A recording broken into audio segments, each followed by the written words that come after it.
Hi అండి, welcome to my channel. ముందుగా ఎవరైనా ఫస్ట్ టైం ఈ ఛానల్ చూస్తూ ఇంకా ఛానల్ని సబ్స్క్రైబ్ చేసుకోకుండా చూస్తున్నట్లయితే ప్లీజ్ ఛానల్ని సబ్స్క్రైబ్ చేసుకొని అలాగే వీడియోకి ఒక లైక్ ఇచ్చి పక్కనే ఉన్న హై పాయింట్స్ ఇచ్చి సపోర్ట్ చేయండి. దానివల్ల నా వీడియోలు ఇంకొద్దిగా ఎక్కువ మందికి రికమెండ్ అయ్యి నాకు కూడా హెల్ప్ అవుతుంది అన్నమాట. ఇంకా ఇవాళ వీడియోలోకి వస్తే గోధుమ పిండి పల్లీలు కలిపి ఇంట్లోనే హెల్దీగా బిస్కెట్లు ఎలా చేసుకోవచ్చో చూపించానండి. డీప్ ఫ్రై చేసే పని లేకుండా ఇలా సింపుల్గా ఇంట్లోనే బిస్కెట్లు చేసి పెట్టారంటే పిల్లోళ్ళు అయితే చాలా ఇష్టంగా తినేస్తారనమాట. అలాగే బయట ఉండే బిస్కెట్లు కానీ చాక్లెట్లు కానీ ఇలాంటివి అడగకుండా ఉంటారు. బిస్కెట్లు అయితే చక్కెరతో చేసినట్టే కానీ చక్కెరైనా బెల్లమైనా రెండు సేమ్ క్యాలరీలోనే ఉంటాయండి. ఏది తీసుకున్నా కూడా లిమిటెడ్ క్వాంటిటీలో తీసుకుంటే మంచిది. ఇంకా లేట్ చేయకుండా బిస్కెట్లు ఎలా ప్రిపేర్ చేసుకోవాలో చూపిస్తాను పదండి. ఫస్ట్ అయితే స్టవ్ పైన ఒక ప్యాన్ పెట్టుకొని అందులోకి ఒక చిన్న కప్పు నిండా పల్లీలు వేసుకొని పల్లీలను అయితే లో ఫ్లేమ్లో ఫ్రై చేసుకోండి. లో ఫ్లేమ్లో ఫ్రై చేసుకుంటేనే పప్పు మంచిగా ఫ్రై అయిపోయి మనకు బిస్కెట్ల టేస్ట్ అనేది కూడా చాలా బాగుంటుంది అనమాట. ఈ బిస్కెట్లకే కాదండి, దేనికైనా కూడా పల్లీలని లో ఫ్లేమ్లో ఫ్రై చేసుకున్నామంటే టేస్ట్ అనేది ఎన్హాన్స్ అవుతుంది అనమాట. ఇలా పల్లీలని కాసేపు ఫ్రై చేసుకున్న తర్వాత ఒక పల్లీని తీసుకొని చేత్తో నలిపి చూడండి. దానిపైన పొట్టు అనేది ఈజీగా ఊడిపోయిందంటే పల్లీలు ఫ్రై అయిపోయినట్లే. అలా ఫ్రై అయిపోయిన పల్లీలని ఒక ప్లేట్లో వేసి పెట్టుకోండి. ఇప్పుడు పల్లీలు గోరువెచ్చగా అయిపోయిన తర్వాత దానిపైన ఉండే పొట్టు మొత్తాన్ని ఇలా చేత్తో నలిపేసి తీసేసుకోండి. ఒకవేళ మీరు పొట్టును అలాగే ఉంచుకోవాలన్నా కూడా ఉంచుకోవచ్చు అనమాట, ఏం ప్రాబ్లం ఉండదు. నేను వీడియో కోసం చేస్తున్నాను కాబట్టి ఇలా పొట్టు మొత్తం తీసేసానండి. ఇలా పొట్టు తీసేసిన తర్వాత ఈ పప్పుల్ని పక్కన పెట్టేసుకొని ఇప్పుడు మిక్సీ జార్లోకి ఏదైనా కప్పుతో అరకప్పు చక్కెర వేసుకోండి.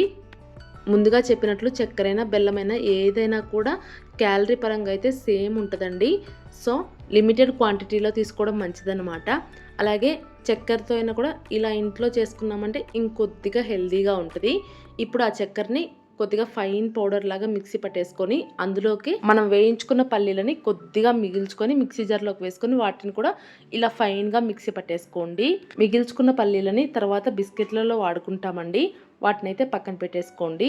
ఇప్పుడు మిక్సీ జార్లోకి ఒక 50 గ్రాముల వరకు బటర్ అయితే వేసుకోండి. ఇక్కడ నేనైతే ఫ్రెష్గా అప్పటికప్పుడు తీసుకున్న వెన్ననైతే వేసుకున్నానండి. మీరు కావాలంటే డైరెక్ట్గా ప్యాకెట్లలో ఉండే బటర్ని కూడా వేసుకోవచ్చు. బటర్ వేసుకునేటప్పుడు మాత్రం రూమ్ టెంపరేచర్లో ఉండేలాగా చూసుకోండి.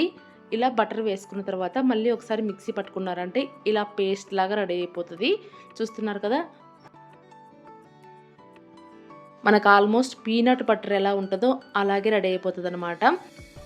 ఇప్పుడు పిండి కలుపుకోవడం కోసం ఏదైనా ఒక ప్లేట్ తీసుకొని దాంట్లోకి మిక్సీ పట్టుకున్న పీనట్ చక్కెర పేస్ట్ని అయితే వేసేసుకోండి.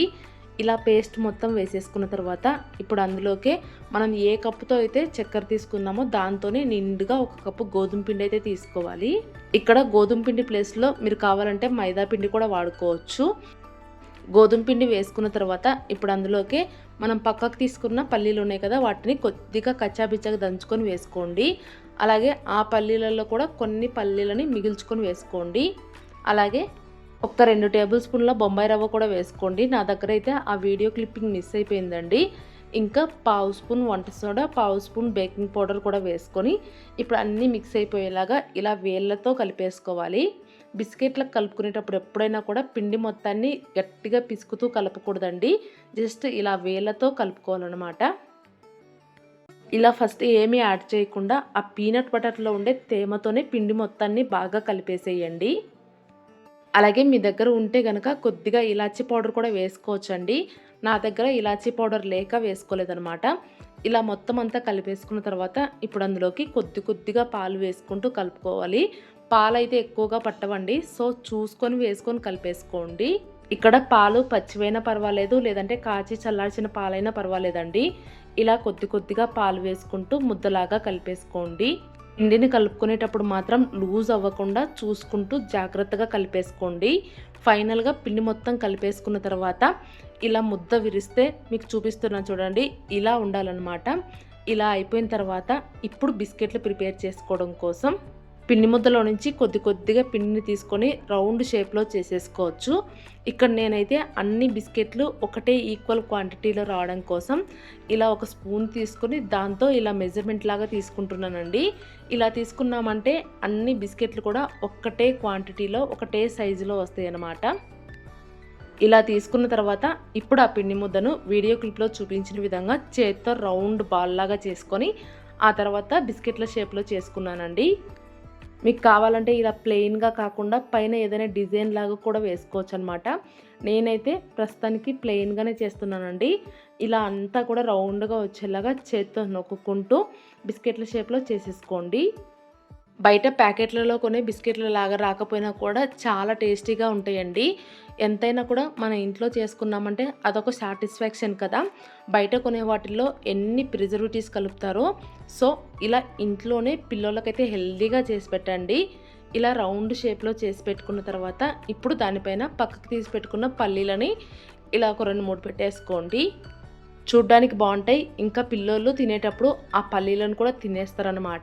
పల్లీలలో చాలా మంచి ప్రోటీన్ అయితే ఉంటుందన్నమాట.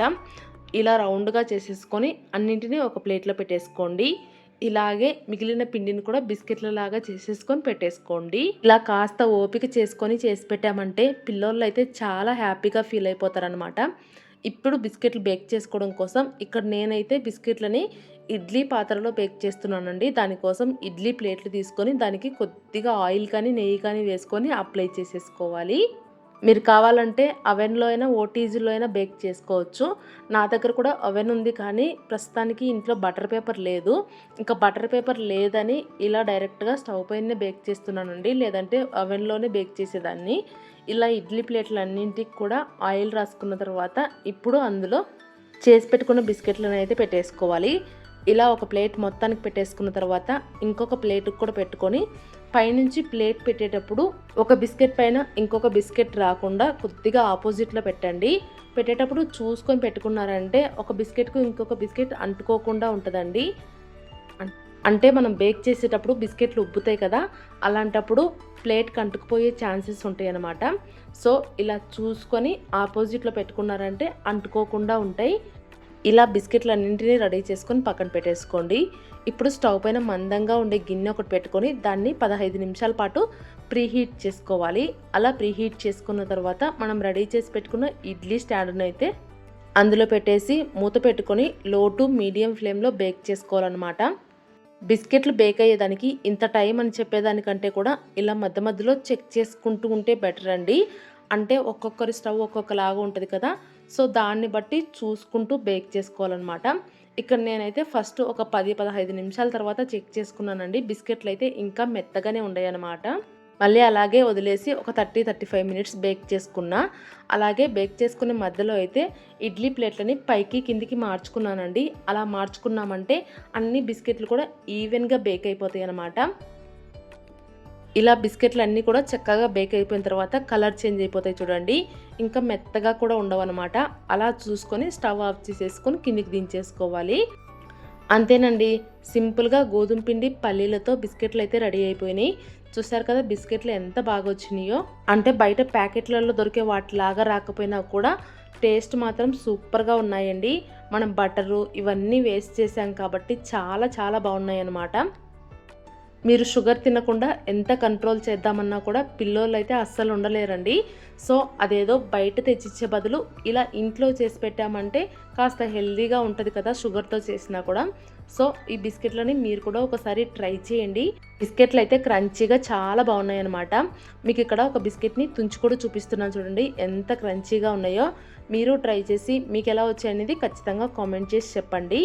అలాగే ఈ వీడియో మీకు నచ్చినట్లయితే ప్లీజ్ వీడియోకి ఒక లైక్ ఇవ్వండి. ఇంకా మీ ఫ్రెండ్స్ అండ్ ఫ్యామిలీ మెంబర్స్కి షేర్ చేయండి. కొత్తగా చూస్తున్న వాళ్ళు సబ్స్క్రైబ్ చేసుకొని సపోర్ట్ చేయండి. Thank you.